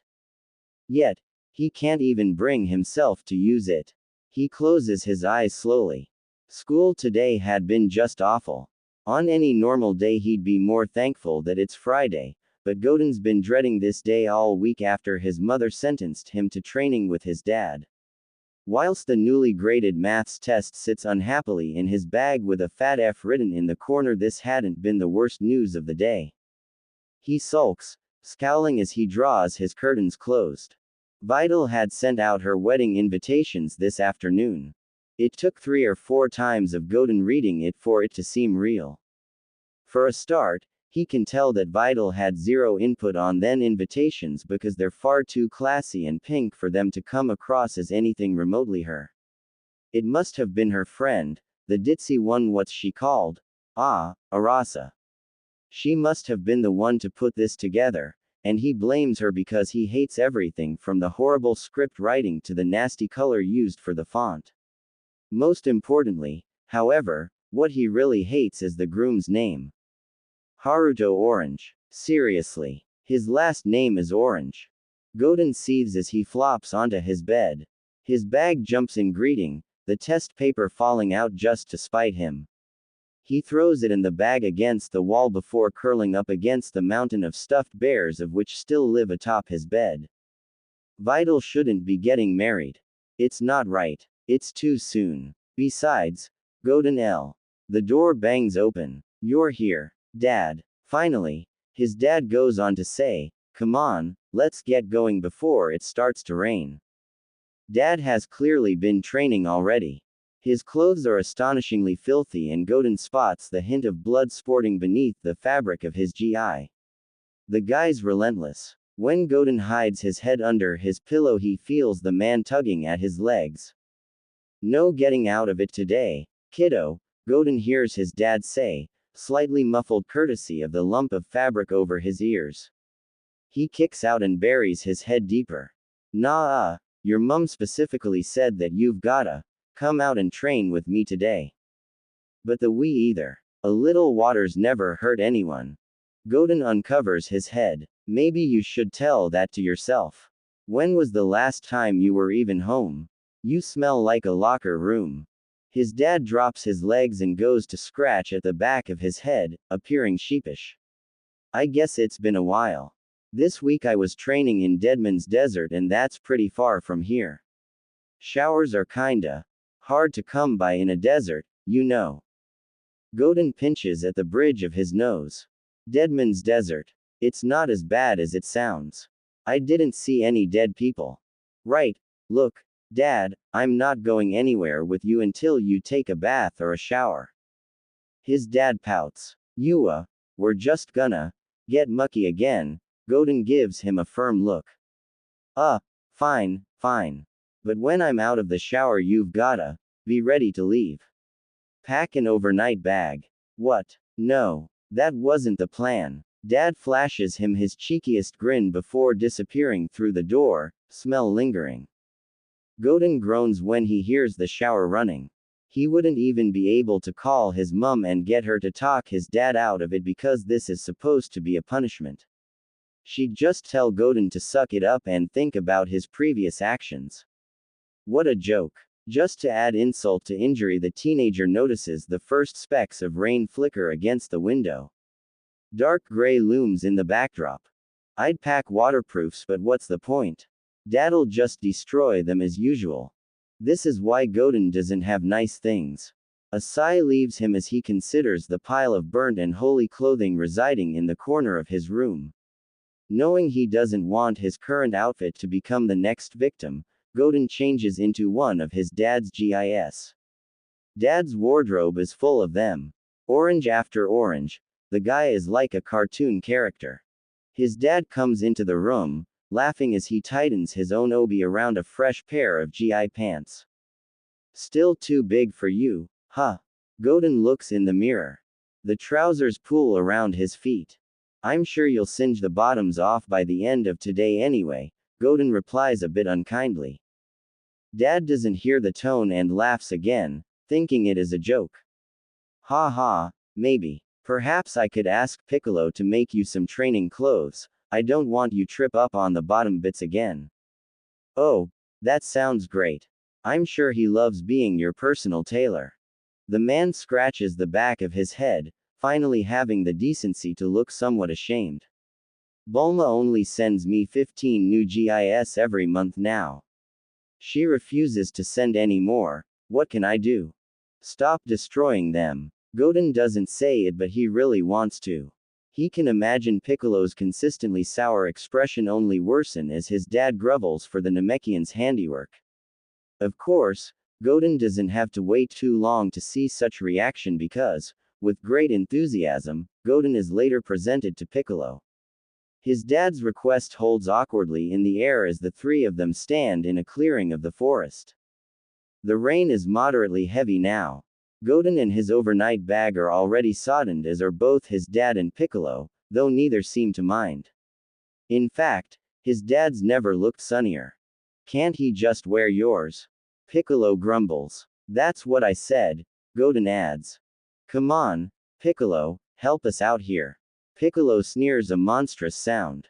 He eyeballs Goten with growing dislike, something not new to the teenager, and the exact reason Goten hadn't wanted to bother Piccolo with this in the first place. "If I had clothes magic I'd use it all the time," his dad unhelpfully says, as though it could actually persuade his friend. "I'd be making all sorts of clothes for everyone and myself." "Goku, you'd be really helping us out here, Piccolo." Piccolo looks like he couldn't care less about helping anyone out. His green lip is pulled high, appearing as though he's currently sniffing something foul in the air. I'm not a damn seamstress. Goten folds his arms, awkward. He hates it when the two bicker. Rain pelts down uncomfortably as the little remaining light starts to be consumed by thick clouds of gray-black. By the time his dad unsurprisingly gets what he wants, once again the dark night sky has fully presented itself. It looks to physically pain Piccolo to give Goten some clothes. Energy washes over him in a sharp splash and he feels the ruffle of material sway around him. When the energy and its light fades, the orange and blue of a fresh GI can just about be seen against the darkness. This time the GI fits comfortably. Thanks, Goten says to the Namekian just for it to go ignored. Piccolo does offer a cutting glare at his father though, one his dad returns with a grin. Part of the teenager thinks that dad must enjoy winding Piccolo up just so he can get a better response whilst sparring. He wouldn't put it past the man. Now that's dealt with, I'd say that we're ready to get the show on the road. Goten hears a rumble of thunder in the distance. Great timing. His dad then powers up to Super Saiyan. The gold flash is almost too much to look at against the shadowy night. The hum of energy circulates the area as the shine of power illuminates. Goten follows suit, transforming and feeling the swirl of ki boost to the next level. It's easy for him to ascend, it's always been easy. He's never understood the emotional hurdles apparently needed to attain the power. Dad had told him the story of Namek, and of how it took the death of his best friend for him to be able to transform into the legend. It's not much of a legend considering that both he and Trunks had managed it without too much effort, though Trunks did once say that it had been hard for Vegeta to do it. It had been hard for him too. Goten slaps at his cheeks, jumping on the spot. There's no point thinking about that at a time like this. You've gotten weaker, Piccolo then points out. Goten frowns as the rain slaps down. We haven't even started yet. Even worse that I can sense it so easily then. Ugh, what's your problem? Dad is quick to intervene. He steadies Goten's rolling shoulder with a hand. Hey, come on guys, let's not do this again. I'm sure Goten's been training back at Fire Mountain like he said he would, right? Piccolo snorts and the sound makes Goten see red. Why yeah, I have, the teenager snaps. His dad smiles and claps him on the back. Piccolo looks less sure, giving him a hard and long look. Those beady eyes of his narrow something ugly. It's been like this for a while between them. Goten can't really remember when it used to be better, but he knows it must have been. Around the time of Buu, Piccolo had spent plenty of time training him and Trunks to face the monster. As stressed as the Namekian had been, he still hadn't been unkind to Goten, yet for the longest time now Piccolo's been short with him, quick to snap at him, even going as far to avoid being near him. Whatever Goten's done must have pissed the guy off something fierce. Still, his dad tries to encourage these spar dates between them at any given opportunity. Okay, son, you can sit the first one out as Piccolo and I stretch our legs. Why don't you keep a close eye on our footwork? I noticed last time that you've gotten kinda sloppy with it. Right, sure, watch me, okay. And he does, for a bit. Goten takes shelter under one of the larger evergreen trees neighboring the clearing, hating the dripping of water splashing across his forehead as it continues to shower. The hiss of weather is only broken from the sounds of energy whooshing around the grassland.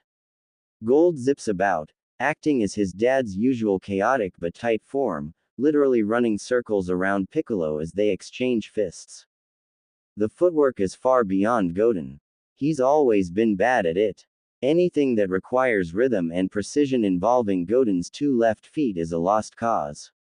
Bad dancing is a Sun family trait, but Goten feels like he's exceptionally bad, enough so that he's actually broken a girl's toe at a school party when he took a turn too fast. It's fair to say that Goten didn't get her number after the incident. When a stray ki blast sets a nearby bush on fire, Goten jumps. Are you watching? Goten. The teenager scratches the back of his head, a clumsy smile dawning his face as his dad studies him. It's not returned. You're not gonna get any better if you don't watch. Goten doesn't care about getting better. He hates training. What's the point in all this? What? To protect the Earth. His dad is the strongest person alive. No one is ever going to be able to even touch him. The teenager groans, scraping his soaked back into a messy pile of tangles. You guys are too fast for me to see. I told you that he's not interested. Goku, bitterly intervenes Piccolo, unwelcome. He's a bit more beat up than a short while ago. A nasty cut lip bleeds purple, and even through the rain Goten can spot a sprouting bruise. Just leave him to play on that miniature computer of his. Goten palms the outline of his phone from within his bag out of reaction. His dad notices, and so his frown pulls tighter.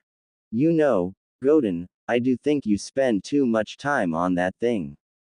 You're gonna make your muscles turn to jelly if you're not careful. Goten turns away, trying his utmost best not to roll his eyes. Piccolo would throw him through a mountain if he saw. I haven't even touched it out here. I've been watching like you asked. Piccolo clicks his tongue, and his dad looks equally as uncertain, which annoys Goten to no end because it is the truth. I haven't. Whatever you say. Sheepish, Dad scratches at the back of his head. His awkward nature does eventually placate Goten, especially when the big goof gives him that lopsided grin of his. Geez, talk about making a guy feel guilty. A hand reaches towards Goten. Say, why don't you come and show me what you've got then? Equally awkward, Goten offers a small smile and takes the upturned palm. Sorry, I didn't mean to snap or wait, you know what, sure. Okay, let's do this. Good thing Goten is still transformed because his dad gives him zero breathing room. From the moment he takes that hand, the teenager is whisked from the comfort of his shelter and into the brutality of the storm.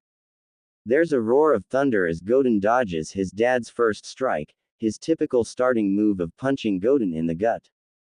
It's always performed in dutiful expectation because when Goten had been really little, it had always been the thing to send him down. But it's different now. He grabs a hold of his dad's stretched arm and pulls hard. The Saiyan falters but doesn't fall down, instead twisting and planting his boot into Goten's calf. It's another testing move because his dad knows how terribly he performs after taking a knock to the leg. With already bad footwork, it only worsens. Crap. Goten swears he hears his dad laugh, but he's too focused on not taking a second hit to be sure. By the time the teenager notices his father's goofy face grinning away, he's already weaving between punches. One clips him in the shoulder, knocking him askew in the line of attack. His dad is quick to react. His leg furies forward and Goten is swept from under his feet, plummeting to the ground and into a pool of wet dirt. His dad goes to pull him up. Wake up, wake up. Get your head in the game. Goten's now completely covered in mud. It's like tar from the rain, suctioning his bottom back down as he's dragged back into the fight. When Goten goes to swipe at the pelting rain, he ends up smearing a long line of filth across his face.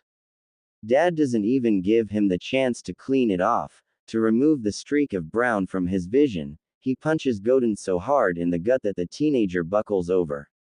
His hands are curled around his middle when his dad lands another blow to the torso. Goten is launched upwards this time. The sky catches him with its harsh and wet embrace as a crack of lightning whitens the clearing. Just as a second flash assaults his vision, Goten is yet again struck by his dad's flurry of fists. It's only seconds later that Goten tastes the dirt once more. I hate this. Hues of blues and grays shine from his dad's approaching face, if only from the harsh reflection of wet glued to his cheeks. He's muddy too, but nothing compared to Goten. The man doesn't look best impressed with the teenager's display. I really hate this. You can do better than this, son. God. He sounds so disappointed. Goten flops his head down. Dirt splatters. Send him back to the house, Piccolo comments from nearby. He's clearly not interested in training. Come on, get up, Goten. Goten contemplates how he ended up in this situation and if the chalk drawing of his teacher had really been worth it after all.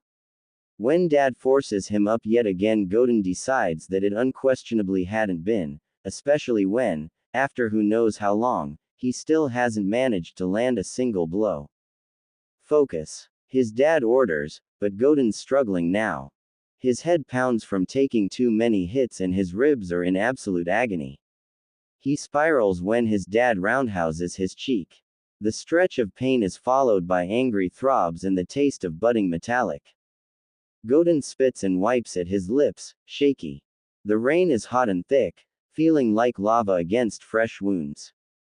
The kid's done, Piccolo calls from the sidelines. He's been doing it ever since their spar had begun. I'm fine, Goten insists. His dad clearly agrees with Goten because before he knows it, he's knocked free from his feet once more and into the sharp edge of a neighboring boulder. When he screams, more from the shock than the pain, his dad sees the opportunity and several key blasts are sent his way. Goten dodges the first few but ends up taking some nasty burns from the latter ones. They sting, and even in the dimness of night Goten can see his skin bubble an immediate red under the flare of Super Saiyan. The teenager gets a second wind and bends under the oncoming fist. The meld of yellow glow between them becomes blinding, making Goten work sightless as he stumbles away from his father. You gotta advance. Don't show weakness. But Goten can't find an opening, he can barely see straight, the weather is against him, and the rapid beating in his chest from the adrenaline of it all is starting to make him feel woozy. Goku. He's done. No, he's not. Just to spite the asshole, Goten flies forward and swings hard, and true if his dad's damning grunt is anything to go by. That's more like it, his dad then praises. Goten tries to withhold his smile, feeling proud. It's wiped off quickly as his dad's fist connects with his lower jaw. His head then pivots dramatically, body following, just before he strikes down into the ground with ferocity. A crater forms around him, and if not for the rain then he's sure he'd be able to see a cloud of dust circling overhead. Okay. Goten hurts. He hurts pretty badly now. This doesn't seem to stop his dad, however. His golden aura positively dances in the delight of his son's misfortune, pulsing majestically as it draws ever closer to his resting spot. Knowing what's coming next, Goten flinches and balls up. His knees knock against his chin and he attempts his best block. Goku, knock it off. There's no deterrent strong enough to pry his dad away from a fight. Goten can only hope that it doesn't hurt too much. Hiya! Cries Dad. A war cry. A ball of blue pistons from his hands and soars in the teenager's direction. It's so fast that Goten isn't sure that it even flew to begin with, instead choosing to teleport directly in front of him before exploding. The searing of skin makes Goten grit his teeth. He refuses to cry. No way, not this time. The light carries out over his body and he feels his arms in particular blister. His block is weak, he knows that, but he didn't expect the attack to be so heated. There's a rush of ki from him as he tries to push back. Yet, the thing has got one more kick to it with one last burst of energy ripping from the sender. Goten manages to power through the onslaught. It endures to pierce through his defense in some places, but otherwise the teenager wards the bulk of it off with an impressive display of stubbornness. He breathes hollowly as he watches the rejected ki rocket into the sky, the rain short of blinding him. Real good, his dad praises once again. He hovers above Goten with a warm smile, one which Goten offers back tenfold. Let's stop here, Piccolo speaks. Is it Goten or does he sound relieved? Let's make camp. Actually, Goten agrees with him. He's very much done after that attack. His bones ache and his battered head is ready to explode itself. So it's at that point then that his father's next words send a shock of cold nausea to his stomach. Huh, what? No way. We're just getting started. Get your butt up. Goku. He's whirled up by his arm. God, no. When released, then teenager stumbles until he manages to regain his terrible footing. The slippery mud beneath slickly tests his awful boot grips. It's not an understatement to say that he's dizzy as hell, so dizzy that he's looking at two of his dads wobbling around. Are you ready? It doesn't matter. His dad charges, fist high knee higher as it clips at Goten's already bludgeoned shoulder. Strike after strike follows and Goten dodges next to none of them. Yet again he can't seem to land a single blow against his father. When he tangles his feet together in a nest of nettles, he falls both against the man and against a tirade of jabs. There's a hoarse cry. Gawk. Goten doesn't hear much more. He takes a hard whack to his temple, making the world fuzzy. Sound distorts with crackles, and Goten can't make out what are the fresh lines of lightning and what's the streaking color his brain's setting out. They merge together chaotically. He takes another punch to the face, and then another, and another. His dad's eyes are hyper-focused. They pierce into his own, so intently that he can't bear to look at them a moment longer. It hurts to look, it hurts to feel. The only thing he starts to feel besides the pain is a sudden rush of fear. He's going to kill me. There's another punch. I'm going to die. The next rattles his head. Please. Then, there's no more. Goten holds his breath, daring to turn back. The next fist is only inches away from his face. There it's held in the iron-like grip of Piccolo's hand, shaking as it still steams with unburned energy. That's enough, Goku, Piccolo says, voice low, threatening. Goten's mouth feels dry despite the copious amount of blood filling it. There's nothing he could ever say to make any difference, especially when his dad's face looks like that. It's strewn tight with rigid determination to land that next punch. He looks to want it more than anything he's ever wanted before.